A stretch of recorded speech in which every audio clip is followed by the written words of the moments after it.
이번에 퇴직연금을 담당하게 되었는데, 현재 퇴직연금 사업자나 구조를 개선해서 성과를 한번 내볼까? 하시는 담당자님. 우리 회사놈들, 다른 회사에서 퇴직연금 잘한다고 하던데, 우리 회사는 잘하고 있는 거 맞아? 의심이 들으신 노조 여러분. 지피지기면 백전백승. 우리 회사 상태를 알고, 퇴직연금 사업, 퇴직연금 시장, 금융사들 입장을 이해하면, 우리가 어떻게 대응해야 할지 답이 보입니다. 퇴직연금 담당자라면 시리즈 시작해보겠습니다. 자, 시리즈 네 번째, 우리 회사 DC 제도 어떤 사업자가 좋지? 입니다. DC는 그냥 모든 사업자가 다 들어오게 하면 안 돼요? 이제 임금 피크자들 DC 전환해줘야 되는데 어떤 회사한테 맡기죠? DC 가입 예정이신 분들이 어떤 사업자가 좋은지 문의하시는데 오늘 저와 함께 어떻게 잘 사업자를 고르실 수 있는지 알아보시죠.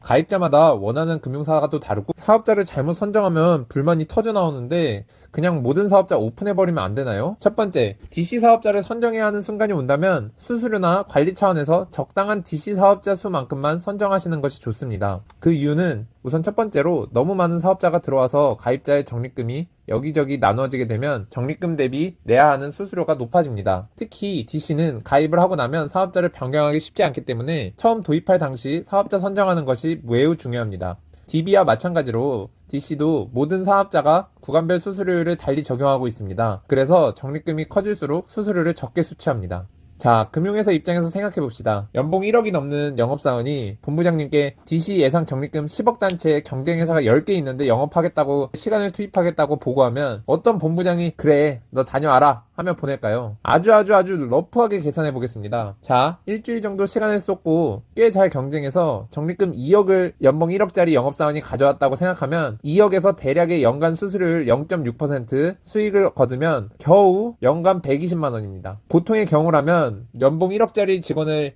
연간 120만원 벌어보자고 투입시키지는 않을 것입니다. 그리고 만약 투입되어서 적립금 2억을 가져왔다 해도 연간 수수료 수익이 120만원밖에 안 되는 단체의 가입자라고 생각할 수 있기 때문에 이 금융사의 경우 향후 가입자 관리도 소홀해지기 쉽습니다. 그럼 어느 정도가 적당한 선인가요? 라고 물을 수 있습니다. 일반적으로 사업자당 평균 10억 정도 먹을 적립금이 있는 경우 적당한 선으로 생각합니다. 보통 생각할 때 DB를 중심으로 운영하던 회사가 임금 피크제 시행을 위해 추가적인 DC를 하는 경우가 많기 때문인데요. 그 밖에 DC만 운영하는 고성장하는 회사의 경우라면 한 5억 이상을 기준으로도 보기도 합니다. 우리 임금 피크제 형님들은 DC 가입 이후에도 자꾸 퇴직연금 관련한 문의를 저에게 해요. 퇴직연금 사업자가 좀 해주면 안 되나요? 자, 두 번째 DC 사업자를 고르는 기준은 민원 응대 역량을 확인하시는 것이 좋습니다. DC 담당자 입장에서 가장 좋은 사업자는 무엇보다 담당자를 DC 가입자로부터 민원 업무 부담을 줄여주는 사업자입니다. DC의 경우 가입자가 직접 운영해야 되는 퇴직연금 첫 번째 제도이기 때문에 처음 가입하면 가입자들은 새로 접하는 이 제도에 대해 궁금한 점도 많고 이해시키기가 쉽지는 않습니다. 이에 퇴직연금 사업자는 가입자를 교육할 의무도 있고 여러 문의나 민원을 더 전문적으로 처리할 수도 있습니다.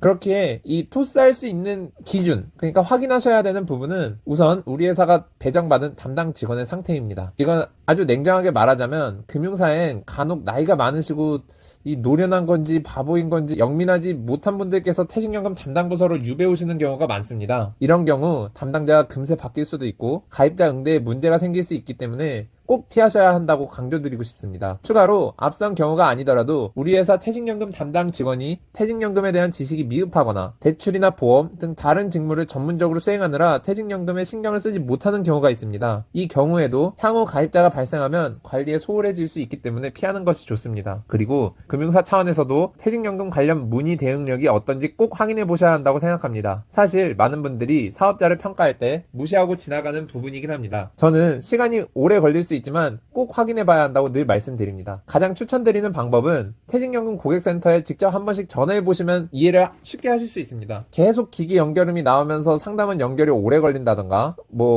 간단한 질문도 답변 못하는 고객센터가 있는 반면 상담원 연결도 바로 되고 간단한 질문도 친절히 답변해주는 고객센터도 있습니다. 그렇기 때문에 이런 고객센터의 질을 확인해 보시고 추가로 사용자 앱도 깔아보시면 앱이 퇴직연금 앱이 분리되어 있는지 통합 앱인지 그리고 이 퇴직연금 관리를 하실 때 뭐 기능이 많은지 쉽게 할 수 있는지 쉽게 접근할 수 있는지 이런 것들을 확인해 보시면 이제 DC 가입자들이 민원을 넣을지 안 넣을지를 대충 예상해 보실 수 있습니다. 어떤 회사가 우리 회사 DC 가입자들을 더 중요하게 생각하고 잘 응대해 줄지 어떻게 아나요? 다 비슷해 보여요.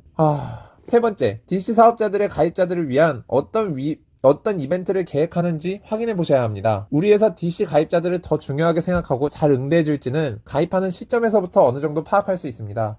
먼저 가입할 때 가입자 대상, 가입 설명회에 와서 퇴직연금 DC에 대한 교육을 진행하는지 그리고 가입자들을 위한 판촉물을 제공하는지 여부를 보면 이 사업자가 가입자 한 명 한 명 확보하는 것이 소중한 것인지 아닌지를 확인할 수 있습니다. 추가적으로는 기존 DC 가입자들을 가지고 있는 사업자들이 주기적으로 상담 부스를 열어서 가입자들이 퇴직연금 관련 법률 투자 상담을 받게 제공하는지 가입하고 난 고객에 관심을 갖는지 애프터 서비스를 하는지 이런 퀄리티를 보시면 어떤 사업자인지 느낌을 받으실 수 있습니다. 안녕하세요, 제임스입니다. 추가로 고려해야 할 점은 없을까요? 마지막으로 퇴직연금 사업자는 관련 법에 전문성 있고 피드백 빠른 회사를 선정해야 합니다. 그럼 이 전문성 있고 피드백 빠른 회사는 어떤 회사를 말하는 것이냐? 개인적인 경험으로 비춰본다면 해당 금융사 차원에서 퇴직연금 사업을 중요하게 여겨야 하는 분위기가 있고 그리고 기존 적립금 규모가 크면 클수록 퇴직연금 부문 백오피스가 크고 전문성을 갖춘 경우가 많았습니다. 여기에서 퇴직연금 사업을 중요하게 여기는지 여부는 해당 금융사의 정기보고서에서 퇴직연금 언급을 하는지 아니면 광고를 계속 꾸준히 하고 있는지 등으로 느끼실 수 있습니다. 자, 결론입니다. 첫 번째, DC 사업자 수는 적당한 수만 선정하세요. 두 번째, 민원을 토스할 수 있는 역량을 가진 사업자를 선정하세요. 세 번째, 우리 가입자를 위해서 어떤 이벤트를 하는지 확인해 보세요. 네 번째, 백오피스가 충분히 크고 퇴직연금 관련 법의 전문성을 갖춘 시청해주셔서 감사합니다. 궁금한 점이 있으면 댓글로 남겨주세요. 기회가 된다면 다른 영상으로 다뤄서 공유해 보겠습니다. 오늘도 멋진 하루 보내시고 늘 행복하십시오.